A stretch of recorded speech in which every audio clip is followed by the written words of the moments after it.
bem-vindos, bem-vindas, amados e amadas alunos do curso Mater Dei de Teologia Bíblico-Doutrinal. Vamos agora, nessa última aula desse 15º bloco, módulo, concluir o estudo de Mariologia. É claro, sempre repito isso, enfatizo, é um tratado muito grande, muito profundo, que seria aí um semestre ou talvez 2 de estudos de teologia, do curso da Faculdade de Teologia, mas que nós estamos em 1 hora e 90 minutos tentando resumir. É claro que não vou pegar todos os pontos, mas principalmente as partes necessárias. Para tanto, vamos pedir a Deus as luzes, as bênçãos necessárias para que possamos entender os mistérios da salvação. Em nome do Pai, do Filho e do Espírito Santo. Amém. Senhor Deus, fazei que nós, vossos filhos, que buscamos conhecer mais os vossos ensinamentos, cresçamos na nossa fé e no vosso conhecimento, para que possamos adorar-vos e amar-vos como vós mereceis. Por nosso Senhor Jesus Cristo, vosso Filho, na unidade do Espírito Santo. Amém. Em nome do Pai, do Filho e do Espírito Santo. Amém. Então, concluindo essa parte, nós vamos falar sobre as virtudes de Maria, vamos falar sobre pontos sobre a questão da Imaculada Conceição e alguns pontos sobre o dogma da Assunção e sobre a mediação Nossa Senhora. Pontos, né? Coisas assim importantes, tudo de Nossa Senhora é importante, mas para o nosso estudo, apenas para efeito de conhecimento, nós vamos pegar os pontos mais relevantes. Tudo mais está na nossa apostila e na bibliografia que nós indicamos ao final dessa nossa apostila.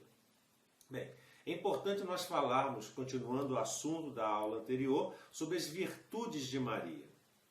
Nós sabemos que foi promulgada pelo Papa Pio IX, no dia 8 de dezembro de 1854, o dogma da Imaculada Conceição. E a fórmula diz assim, como eu já havia dito na aula anterior.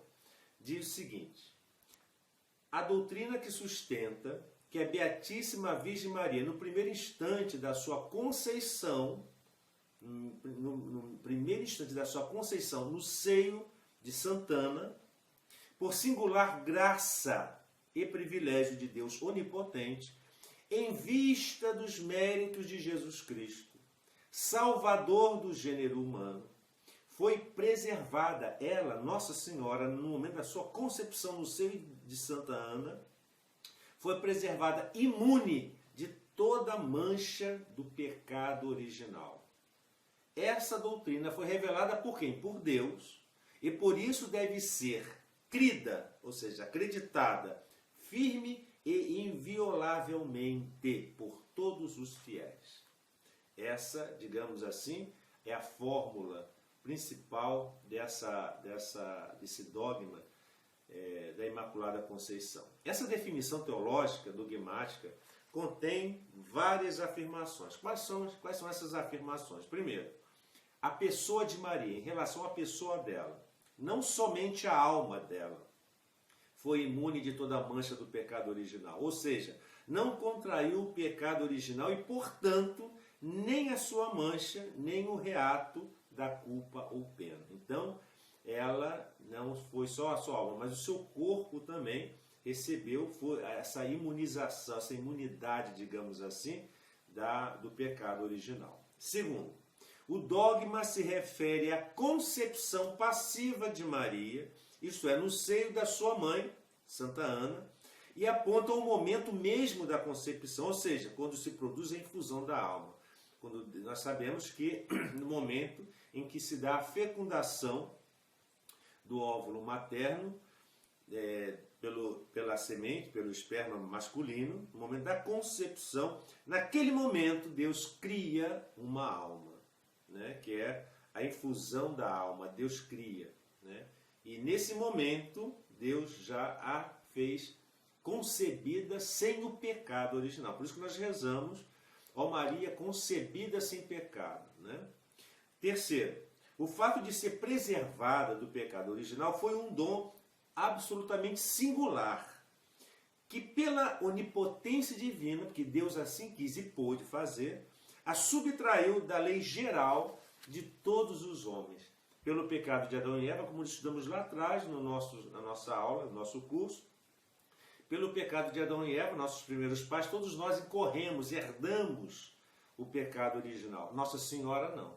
Ela, por dom singularíssimo, especialíssimo, ela foi isenta dessa mancha do pecado e das consequências do pecado. A causa meritória da Imaculada Conceição. Qual é a causa meritória? Por que ela foi concebida sem pecado? A causa meritória é o mérito de Cristo, em virtude, em previsão dos méritos de seu Filho Jesus, que era Deus, que é Deus. O que dizem os padres da Igreja? Bem, nos 3 primeiros séculos não há nos padres nenhuma referência ao destino final de Maria. No século IV, um texto de Santo Efrem, que afirma que o corpo de Maria não foi submetido à corrupção, pode interpretar-se como assumpcionista, ou seja, ela foi levada aos céus. Há também insinuações da Assunção em Santo Ambrósio e em São Gregório de Nissa. Eles também, pelos estudos deles, eles pressupõem que Nossa Senhora tenha sido assunta ao céu, levada ao céu de corpo e alma. Santo Epifânio é o primeiro padre que fala de forma explícita da Assunção de Maria. Ao longo dos séculos seguintes, os padres, com motivo da festa da Assunção, no século VI, vão demonstrando o alcance e os fundamentos desta prerrogativa mariana.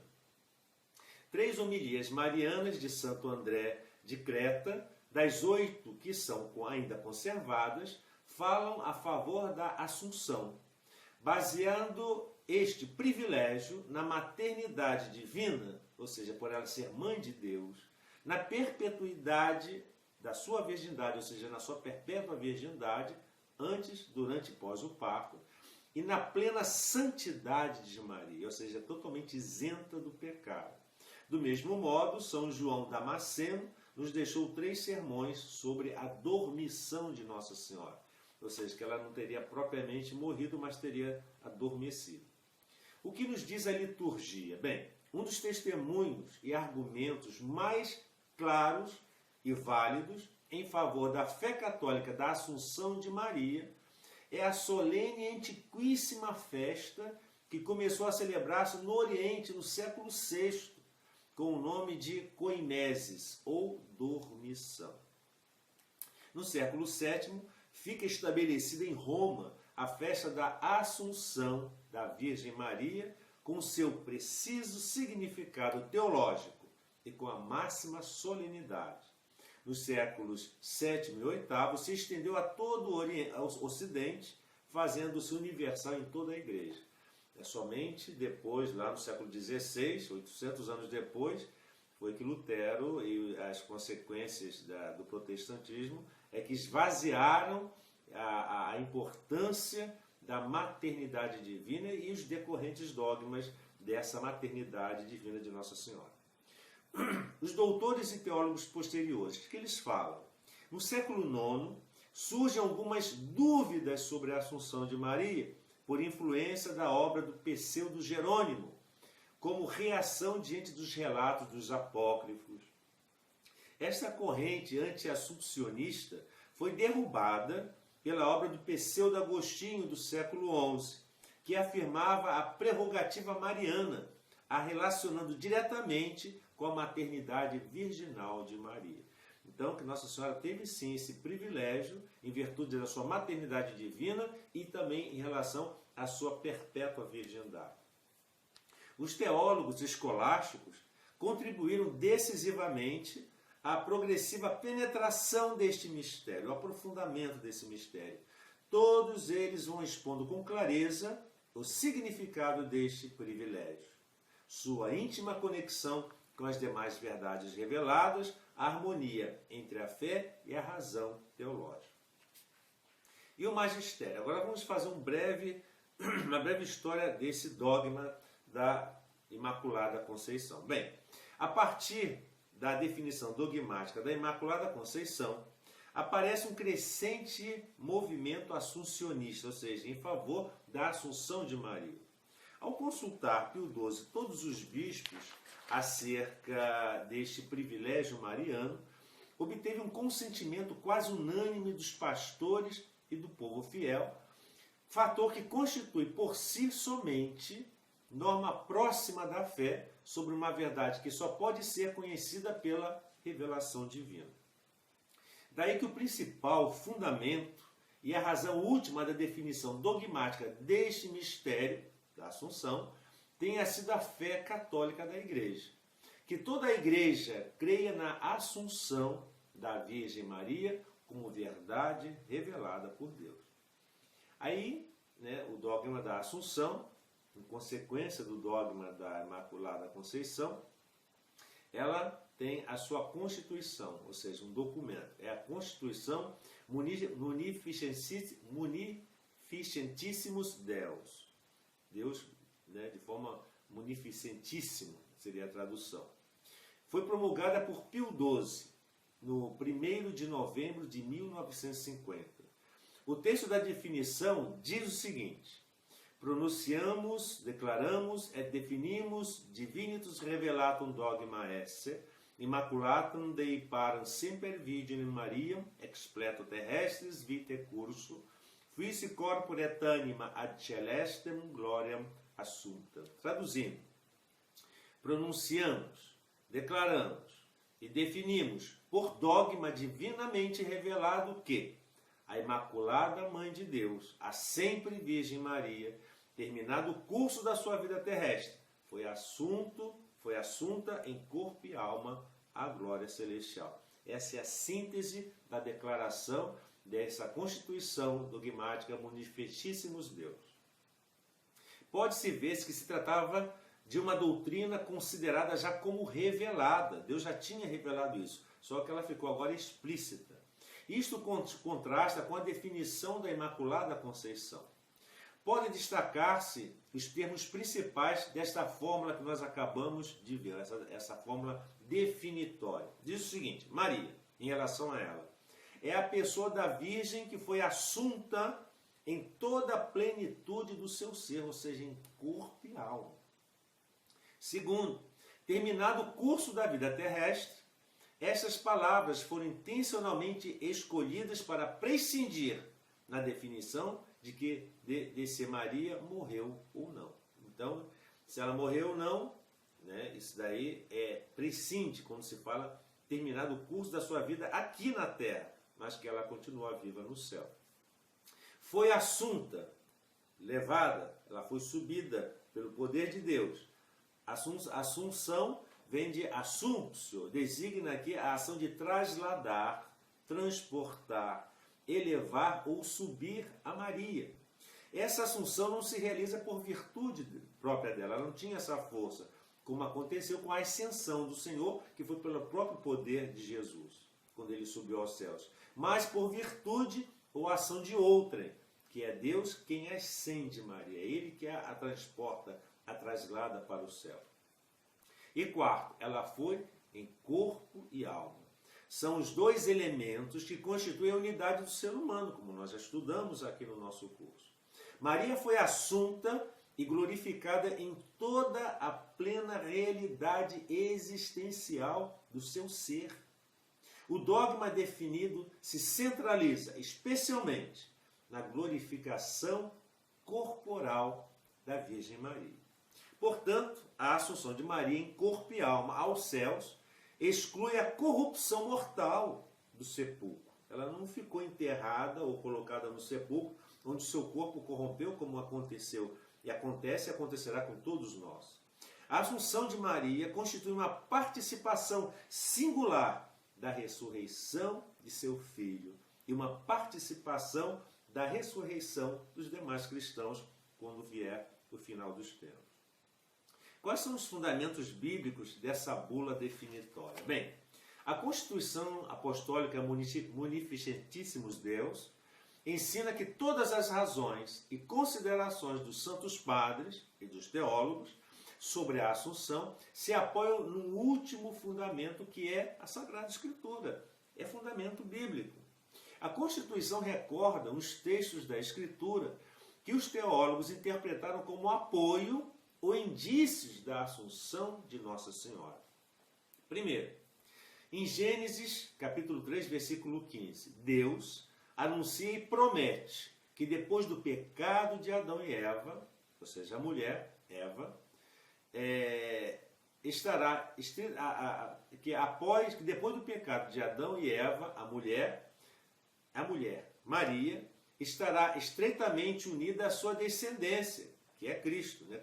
Por inimizade entre ti e a mulher, essa mulher é Maria, entre a sua descendência e quando a serpente, né? Deus fala para a serpente, naquele episódio no Jardim do Éden, né? Deus fala, por inimizade entre ti, serpente, e a mulher, Maria, entre a tua descendência da mulher, que é Cristo, e a descendência da serpente.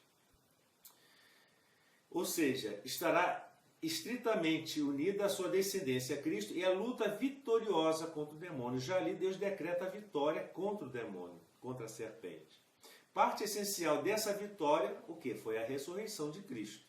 Por isso, pode concluir-se que também a glorificação do corpo de Maria, associada plenamente com a nova Eva, a vitória do Cristo seja condizente.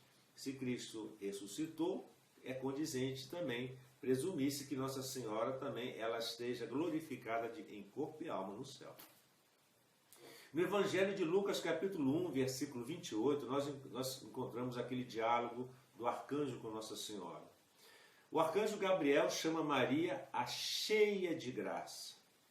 A esta plenitude de graça deve corresponder também a plenitude da glória, também corporal, não só espiritual, mas sempre também, porque é a integridade dela. Ademais, a bendita entre todas as mulheres, em Lucas 1,42, devia ficar isenta de toda maldição do pecado, que é a morte. Se ela está isenta, se ela não tem pecado, e a consequência do pecado é a morte. Se Nossa Senhora não tem pecado, consequentemente, ela não morreu. No livro do Apocalipse, capítulo 12, versículo 1, temos aquele episódio também narrado, né, de forma escatológica, de uma forma bem evidente, que nos apresenta o grande sinal que aparece no céu. A mulher vestida de sol e a lua debaixo de seus pés, e sobre sua cabeça uma coroa de 12 estrelas. Muitos teólogos e exegetas viram nesse texto um sentido mariológico, assuncionista, certíssimo, correto. Quarto, estes textos da Escritura não podem ser interpretados isoladamente, mas em harmonia unitária com toda a revelação, à luz da tradição e na analogia da fé. No Concílio Vaticano II se recorda a doutrina já exposta pelo Concílio de Trento, que diz: a Igreja não obtém exclusivamente da Escritura sua certeza sobre as verdades reveladas, mas também busca nas fontes vivas da tradição, custodiada e interpretada autenticamente pelo magistério. Então, são o tripé, né, da doutrina cristã: as Sagradas Escrituras, a revelação, a tradição e o magistério, né? Que a revelação se concretiza, se solidifica nesses 3 pontos principais. E qual é o significado do dogma? Vamos ver qual é o significado do dogma. Maria unida a Cristo glorioso. Bem, o privilégio da Assunção é o coroamento de todos os dons que Maria recebeu de Deus. É lógico, né? A Assunção é o coroamento, é o corolário de todos os dons que ela recebeu pela sua maternidade divina. É o cumprimento final de sua predestinação em Cristo e com Cristo. Ela está intimamente ligada ao mistério de Cristo. É a consequência íntima e ativa associação da Virgem com o seu Filho Redentor. Não poderia ser de outra maneira. Se Maria esteve associada a seu filho como servo sofredor, em seu estado de kenosis, ou seja, de esvaziamento, também tinha que estar unida a ele em seu estado de kyrios, ou seja, como Senhor, em seu triunfo como Senhor ressuscitado. E aí, como a revelação de Cristo foi para ela de todo singular e iminente, ou seja, preventiva, também os méritos graças e efeitos dessa redenção deviam ser para Maria totalmente singulares e plenos na vitória sobre a morte.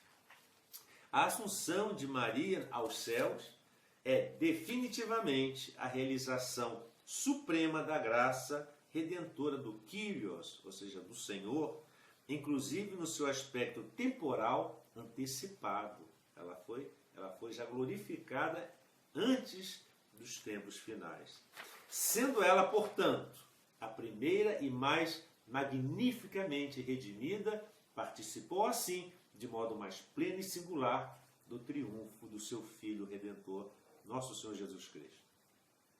Portanto, Maria é a primícia e modelo exemplar da Igreja. A Virgem Maria é também, neste mistério, primícia e modelo exemplar da Igreja escatológica. Ela, glorificada já nos céus, em corpo e alma, é a imagem e princípio da Igreja, que terá que ter seu cumprimento na vida futura. Ou seja, ela antecipa aquilo que nós seremos. Reflexão teológica sobre a Assunção.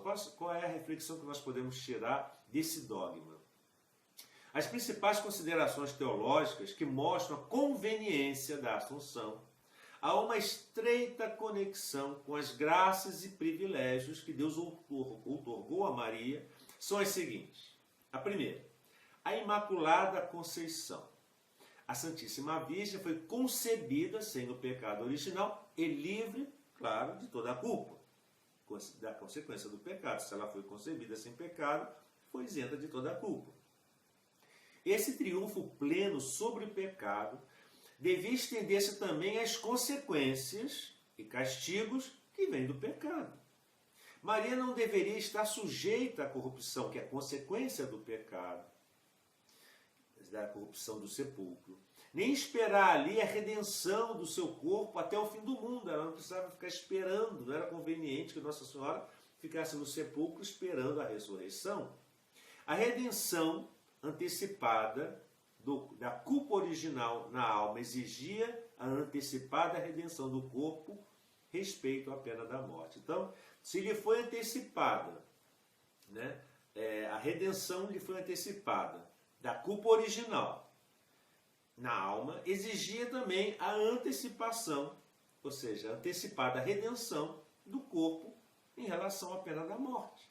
É óbvio, isso aí é uma conveniência por necessidade absoluta. Segundo, a maternidade divina. Bem, sendo a carne de Cristo, carne de Maria, porque ele recebeu dela a compleição biológica humana, a carne de Maria, era sumamente conveniente que o corpo da mãe, glorificado como foi o do seu filho, se o corpo do Cristo foi glorificado, ele que vinha biologicamente dela, era conveniente a necessidade de ela também ser glorificada. Repugna pensar que o corpo santo da Mãe de Deus sofrera corrupção mortal, que o Senhor não padeceu. Terceira, a questão da virgindade perpétua de Maria. O que aconteceu virginalmente, a que concebeu virginalmente, ela concebeu, ou seja, no momento da concepção de Jesus em seu seio, ela o concebeu de forma virginal, ou seja, sem concurso humano de homem. E deu à luz sem corrupção corporal, ou seja, ela permaneceu virgem no momento do parto. Aqui é plena e perfeita virgem inviolada, ou seja, ela nunca teve, depois do parto, nem antes, nem durante, nem depois, ela sempre foi inviolada. Devia ser também, era conveniente, ser isenta da corrupção do sepulcro e assunta, levada ao seu corpo e alma, com seu corpo intacto, à vida incorruptível do céu. Então vejamos que Nossa Senhora teve esse privilégio maravilhoso, ela nos antecipa aquilo que nós pretendemos ou esperamos ser com Jesus. É a glorificação do corpo e da alma, ou seja, a pessoa integral. Qual a incidência de algumas escatologias atuais no dogma da Assunção? Bem, recordemos que o sentido e significado deste dogma da Assunção de Nossa Senhora se encontram na realização antecipada para Maria, daquela glorificação escatológica no final dos tempos, que também em relação ao corpo obterão todos os justos na ressurreição final. Nesta antecipação consiste o privilégio próprio e específico da Virgem assunta ao céu. O sentido dogmático do mistério da Assunção se encontra em estreita conexão com outras verdades reveladas, especialmente com a ressurreição universal ao fim dos tempos e com a existência das almas imortais dos defuntos, separadas dos seus corpos até a ressurreição escatológica. Essa doutrina foi definida pelo Papa Bento XII na Constituição Benedictus Deus. A influência, vejam bem, da escatologia moderna protestante levou alguns teólogos católicos a sustentar que a ressurreição acontece para cada um no momento da morte. Reduzem a ressurreição à mera pervivência do eu, da alma somente, o qual equivale à velha ideia grega da imortalidade da alma. Esta teoria mantém que o homem entra na eternidade já como pessoa e não somente como alma separada do corpo. A ressurreição final do corpo seria somente um mero acréscimo a partir da história. É claro que isso aí é uma ideia errônea, é uma verdadeira heresia. Devemos recordar que se a ressurreição é um processo que tem lugar para todos os homens no momento da morte, o dogma da Assunção não representa nada especial em Maria. Nenhum privilégio teria sido concedido a ela, né? Essa teoria esvazia o dogma da Assunção. A definição da sua glorificação, também corporal, seria um mero reconhecimento de sua glorificação, pois o aspecto de corporalidade no estágio imediatamente posterior à morte seria comum a todos. De aí que se reduz a Assunção à glorificação normal de qualquer santo e, consequentemente, sua definição dogmática a uma mera canonização, ou seja, declaração infalível de que Maria foi glorificada por Deus como qualquer outro santo, que ressuscitaria gloriosamente, segundo essas novas ideias teológicas, no momento de morrer.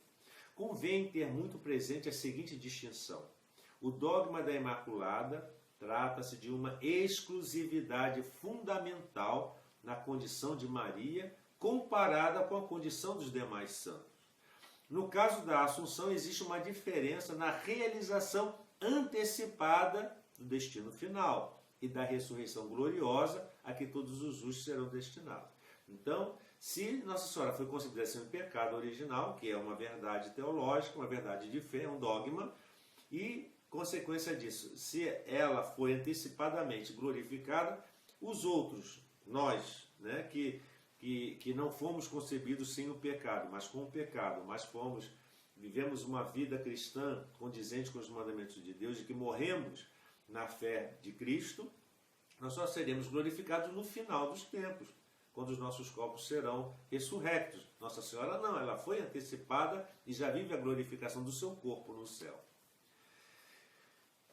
Né? Essa questão. A maioria dos estudiosos afirmam que Maria morreu, baseiam a estratégia nos argumentos da tradição, nos textos litúrgicos da festa e, sobretudo, apresentam a morte de Maria como garantia da realidade da encarnação de Cristo, ou seja, a Virgem, ao morrer, testemunha que é uma pessoa humana e, como tal, tem dívida para com a morte.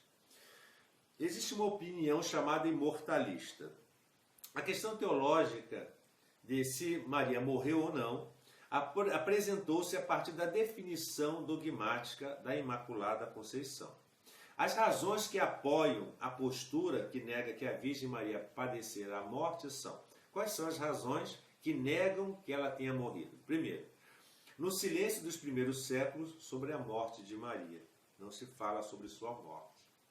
Segundo, nas dúvidas de alguns santos padres, como Santo Epifânio, Santo Isidoro de Sevilha, por aí, né? Há dúvidas. Terceiro, no apoio teológico dado pelo dogma da Imaculada Conceição, pois se Maria não teve pecado original e sendo a morte o castigo do pecado, ela conclui não teve que morrer. Quarta, a perfeita virgindade de Maria reclamaria a incorrupção essencial da morte, ou seja, a separação da alma ao corpo, ela seria então corruptível, o que também não pode ser. Quinto, a vitória plena de Maria sobre o pecado exigiria a imortalidade. E qual é a opinião mortalista? Bem, esta postura se fundamenta nas seguintes razões. Primeiro, o argumento histórico. Por mais de 2000 anos, prevaleceu na Igreja a crença pacífica e quase unânime na morte de Maria. Unanimidade moral inclina a pensar que se remonta a uma primitiva tradição oral apostólica. O segundo argumento é um argumento litúrgico. A antiquíssima festa da Assunção, ou seja, a Dormitio, o trânsito, foi celebrada como sentido de morte e ressurreição. E o terceiro argumento teológico é teológico. Por sua maternidade divina, Maria esteve associada em tudo ao Cristo Redentor e compartilhou com ele os méritos de sua vida, morte e glorificação. Sendo ela a primeira e mais excelentemente redimida, mas que ninguém teve de estar configurada a Cristo. E tendo-nos redimido o Senhor por sua morte e ressurreição, esse tinha que ser também o caminho de Maria. Se Cristo chegou à glorificação através da morte, assim também tinha que chegar Maria, assimilada em tudo ao seu Filho. São esses três argumentos. Em oposição a um dos grandes argumentos imortalistas, temos que dizer que o dogma da Imaculada Conceição não exige de direito a imortalidade da Virgem. A imortalidade era um dom preternatural que se perdeu com a humanidade no pecado dos nossos primeiros pais, como nós já estudamos isso, para eles e a sua descendência. Maria tinha a natureza humana recebida de Adão e por isso sua morte foi a simples consequência da condição própria dessa natureza, mortal e passiva. Agora, isso aí são discussões teológicas, mas nós temos a prevalência e a fé intacta sobre a sua glorificação antecipada, ou seja, a assunção em corpo e alma. Nossa Senhora não teria morrido, mas teria tido a sua dormício e nesse momento ela teria sido assunta ao céu. Né?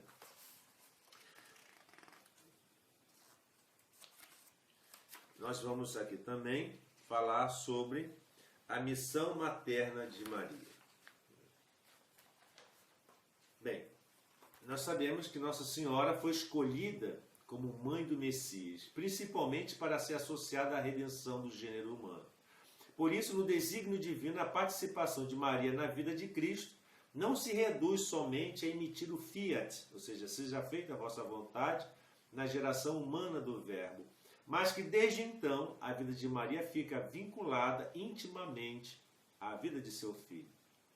Logo, a participação de Maria começa na Anunciação e chega ao seu ponto culminante na cruz, portanto, toda a sua vida está ligada a Cristo. Se Cristo é rei, não somente por sua união hipostática do seu corpo, das suas duas naturezas, mas por ser nosso Redentor, ou seja, por direito adquirido, Maria será rainha, por divino parentesco e por mérito. Se Cristo é rei, mãe de rei, só pode ser rainha. Nós temos também a maternidade espiritual. O Concílio Vaticano II ensina que Maria é verdadeira mãe dos homens na ordem da graça, pois coopera à vida e crescimento espiritual dos fiéis. A Virgem Maria colabora com Cristo num nível subordinado e dependente dele, mas de modo verdadeiro. Não seria correto sustentar que Maria é nossa mãe por adoção, como se nos houvesse adotado aos pés da cruz, pois Maria não é mãe somente por título legal, mas porque nos comunica uma verdadeira vida no nível sobrenatural. Nós poderíamos aqui aprofundar mais sobre esses aspectos, mas o assunto é muito denso, é muito vasto, e nós não queremos assim nos esticar muito, né? Nós indicamos a bibliografia de todo esse trabalho, desse módulo, desse estudo sobre Mariologia. Eu quero apenas concluir essa parte desse módulo, dizendo que o assunto é muito vasto, a Mariologia, né? Não tenho a pretensão aqui de exaurir o assunto.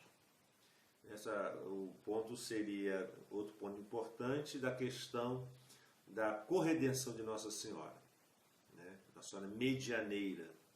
Ela é medianeira de todas as graças. Ela, Nossa Senhora, que ainda nós vivemos nesse mundo, nós cremos que ela nos ajuda, que ela intercede junto ao seu Filho glorioso, nosso Senhor Jesus Cristo, junto à Santíssima Trindade.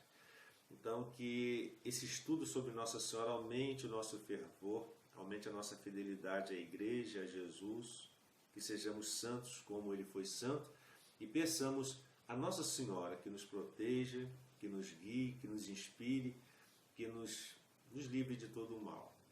Que esse estudo de Maria seja para nós um programa de vida, seja para nós, cristãos, católicos, uma verdadeira inspiração. E que um dia possamos gozar com ela no céu a presença dela e do seu Filho, a presença de Deus.